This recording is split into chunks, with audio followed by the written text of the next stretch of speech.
একটা ছোট ছবি শর্ট ফিল্ম কিভাবে বানাবে ড্যান হারমনের স্টোরি সার্কেল ব্যবহার করে। এই ভিডিওতে আমরা সেটাই দেখব। আমি পরজ, ইন্ডিপেন্ডেন্ট ফিল্ম মেকার। এই চ্যানেলে ফিল্ম মেকিং নিয়ে আর এই সিরিজটা হচ্ছে তোমাদের সাথে স্টোরি টেলিং নিয়ে আলোচনার জন্য। সিরিজের লিঙ্ক নিচে থাকবে। আমার উদ্দেশ্য বাংলা সিনেমা আর বাংলা সিনেমাকারদের জন্য আরও বেশি দর্শক তৈরিতে সাহায্য করা।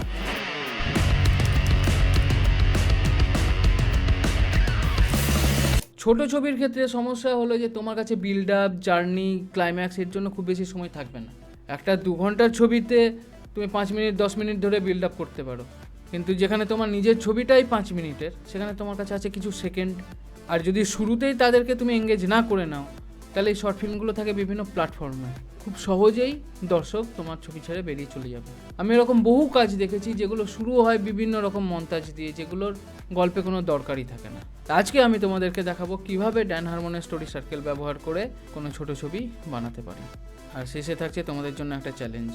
ড্যান হারমনের স্টোরি সার্কেলের 8টা ধাপ আমরা বিস্তারিত এই ভিডিওটাতে দেখেছি। গল্পের ভিত্তি কী? দ্বন্দ্ব, একটা কনফ্লিক্ট, দুরকম উদ্দেশ্যের মধ্যে একটা দ্বন্দ্ব। তোমার বন্ধু কিছু একটা ভাবে, তুমি কিছু একটা ভাবো, এই দুই দর্শনের দ্বন্দ্ব। আমরা রিনির গল্পটা নিয়ে কাজ করছি, সেই গল্পের আউটলাইন সম্বন্ধে এই ভিডিওতে আমরা আলোচনা করেছিলাম। সেটা একবার দেখে নিলে তোমাদের সুবিধা হবে। তাও এখানে সেটা নিয়ে অল্প আলোচনা থাকবে। সেখানে দুই দর্শনের দ্বন্দ্ব ছিল। প্রথম দর্শন কমফোর্ট জোনে থেকে টাকা পয়সা, গাড়ি বাড়ি এসব নিয়ে স্বাচ্ছন্দ্যের জীবনই খুশির জীবন। আর দ্বিতীয় দর্শন হলো অল্প রোজগারে থেকে কিছু অনিশ্চয়তা নিয়ে, কিছু অ্যাডভেঞ্চার নিয়ে প্যাশন ফলো করতে পারাটাই খুশির জীবন। এখান থেকে আমরা আমাদের গল্পের আইডিয়াটা পাচ্ছি যে এক কর্পোরেট এমপ্লয়ির চাকরি, গাড়ি বাড়ি ছেড়ে একজন ট্যুরিস্ট ব্লগার হয়ে যাওয়ার গল্প। আমরা সার্কেলে ঢুকবো। প্রথমেই আসে setup. You, character in comfort zone. যত কম শব্দ খরচা করে সম্ভব প্রোটাগনিস্টের সাথে দর্শকের আলাপ করিয়ে দিতে হবে। সে কে, কি চায়, কি করে। প্রথম দৃশ্যটা হতে পারে একটা অফিস, সেখানে একটা ইভেন্ট হচ্ছে, একজন মাইক নিয়ে অ্যানাউন্স করছে এবছরে best employee of the year অ্যাওয়ার্ডটা দেওয়া হচ্ছে। একটা পজ, সাসপেন্স। রিনি কে? রিনি, সে এই কর্পোরেট অফিসে চাকরি করে, প্রোডাকশন ম্যানেজার, খুবই প্যাশনেট। 12 বছরে 5টা প্রমোশন, এর আগে আর কেউ পায়নি। কোম্পানি তাকে এক বিলাসবহুল ভিলায় রাখে। প্রমোশনের পর সে লেটেস্ট এসইউভিটা প্রিবুক করে। এটা তার 8 নম্বর গাড়ি। 2, ওয়ান্ট, দে ওয়ান্ট সামথিং। সে অ্যাডভেঞ্চার করতে চায়, দেশ বিদেশ ঘুরতে চায়, কিন্তু অফিসে এত চাপ যে সময় পায় না। তাহলে এটা তার বাহ্যিক সমস্যা যে সে ঘুরতে যেতে চায় কিন্তু তার কাছে সময় নেই। আর তার আভ্যন্তরীণ সমস্যা হলো সে বুঝতে পারছে না যে ক্রমাগত সে একটা মেশিন হয়ে যাচ্ছে। তার মানবিক দিকগুলো যেমন সময়, সম্পর্ক, খোলা আকাশ, খুশি, এইগুলোকে সে আর গুরুত্ব দিতে পারছে না। 3, গো। Inciting incident. তার বন্ধু কিরণের এন্ট্রি, ওয়াইল্ড লাইফ ফটোগ্রাফার, বহু বছর স্ট্রাগল করে এখন সে ভালো কাজ করছে। কোনো এক চ্যানেলের সাথে তার 1 বছরের একটা খুব ভালো চুক্তি স্বাক্ষর হয়েছে। কাল চলে যেতে হবে, তাই আজ রিনিকে সে পার্টি দিতে নিয়ে এসছে। শনিবার ছাড়া অন্য কোনো দিন পার্টির কথা রিনি ভাবতেই পারে না, কিন্তু বন্ধুকে না করতে না পেরে কালকের ডিপ্লয়মেন্টের চাপ নিয়েই আজ মঙ্গলবারেও তাকে বসতে হলো। প্রথম দিকে একটু চাপে ছিল, কিন্তু আস্তে আস্তে কিরণের গল্পে মোটিভেটেড হয়ে রিনিও ঠিক করে যে সে ঘুরতে যাবে। মোটিভেশনের হ্যাংওভারে পরের দিন সকালেই, সম্ভবত জীবনে এই প্রথম, অফিসে 3 দিনের ছুটির দরখাস্ত করে। 4, রিসার্চ, দে অ্যাডাপ্ট টু ইট। কিন্তু ছুটি রিজেক্ট হয়ে যায়। এখন ক্লায়েন্টের খুব প্রেসার। যদিও এটা বিগত 1 বছর ধরেই চলছে আর আগামী 1.5 বছরের আগে কমার কোনো লক্ষণ নেই।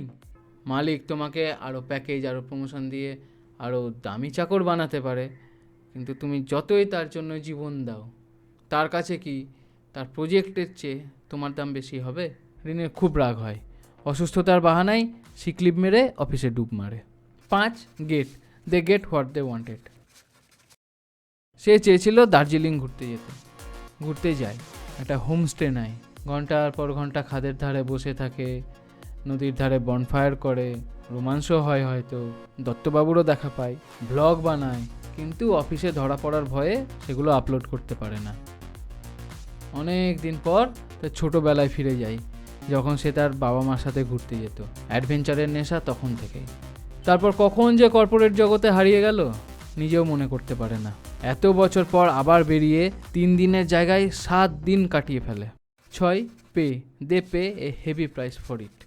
ঘোরা শেষ, বাড়ি ফেরে, অফিসে ফেরে, এবার মূল্য চোকানোর পালা। ওভাবে অফিস না আসায় প্রজেক্টের একটা ক্ষতি হয়েছে। ম্যানেজমেন্ট খুব বিরক্ত, ওর প্রমোশন ইনক্রিমেন্ট আটকে দেওয়া হয়, এসিভির বুকিং ক্যান্সেল করতে হয়। 7 return, they return to their familiar situation. তার জন্য যে নতুন কেবিনটার ব্যবস্থা করা হয়েছিল সেটাই ওর চেয়ে কম যোগ্য একজন জায়গা করে নেয়, আর সে ওর ওপরেই প্রভাব খাটাতে থাকে। পুরনো চেয়ারে বসেই এত বছর পর প্রথম সে একটু ভাবার সময় পায়। যে কোম্পানিকে মোস্ট প্রসপেক্টিভ এমপ্লয়ি হিসেবে ও জীবনের 12টা বছর দিয়ে দিল মাত্র কিছু স্যালারির বিনিময়ে, আজ সেখানে নিজেকে সবচেয়ে বোকা কৃতদাস ছাড়া আর কিছুই ভাবতে পারল না। প্রথমবারের জন্য বাড়ি, গাড়ি, স্ট্যাটাস তার জেলের মতো মনে হতে লাগে। ক্রেডিট কার্ড একটা ফাঁদ বলে মনে হয়। ছোটবেলার পুরনো ফ্ল্যাটটার কথা মনে পড়ে। Art change, they have changed. পরের দিন ভিলা থেকে বেরিয়ে আসে অফিসের জন্য। এগিয়ে আসতে থাকে, পেছনে ভিলা আর গাড়িগুলো দেখা যায় ক্রমশ ছোট হয়ে আসছে। অফিসে বসের কেবিনে যায়। অন্যান্য বারের মতো এবার হাতে ট্যাব থাকে না, থাকে একটা খাম, রেজিগনেশন লেটার। এতগুলো বছরে প্রথমবার অফিস থেকে বেরিয়ে আসার সময় তার একটা অন্যরকম অনুভব হয়। খোলা আকাশের নিচে কিছুক্ষণ দাঁড়িয়ে থাকে, ওপরের দিকে তাকিয়ে। এরপর নিজের পুরনো ফ্ল্যাটে ফিরে যায়, ব্লগগুলো আপলোড করে। আস্তে আস্তে সেগুলো থেকেও রেসপন্স আসতে থাকে। গাড়িগুলো বেচে দেয়, শুধু প্রথম গাড়িটা ছাড়া, এইটা, আর একটা বাইক কেনে। অবশেষে শেষ দৃশ্যে দেখি পিঠে ব্যাকপ্যাক আর গলায় ক্যামেরা ঝুলিয়ে একটা বিচের ধার দিয়ে একটা জাহাজের দিকে এগিয়ে যাচ্ছে। আমার নিজেরই কেমন লাগছে, আমি যে কবে যাব। কি মনে হচ্ছে এভাবে কি একটা আইডিয়া থেকে ড্যান হারমনের স্টোরি সার্কেল ব্যবহার করে একটা শর্ট ফিল্ম বানাতে পারি? এবার তোমাদের চ্যালেঞ্জটা, আমি তো একটা মোটিভেশনাল গল্প বানালাম, এবার তোমরা ওই একই সেটআপে ওই অফিসেই রিনিকে নিয়ে আরেকটা গল্প বানাও যেখানে সে শেষ পর্যন্ত নিজের স্বার্থ ছেড়ে একটা এমপ্লয়ির অনৈতিক ছাঁটাই নিয়ে লড়াইতে নামবে। কমেন্ট সেকশনে 1-2 করে এই 8টা ধাপ লিখে আমাদেরকে দেখাও।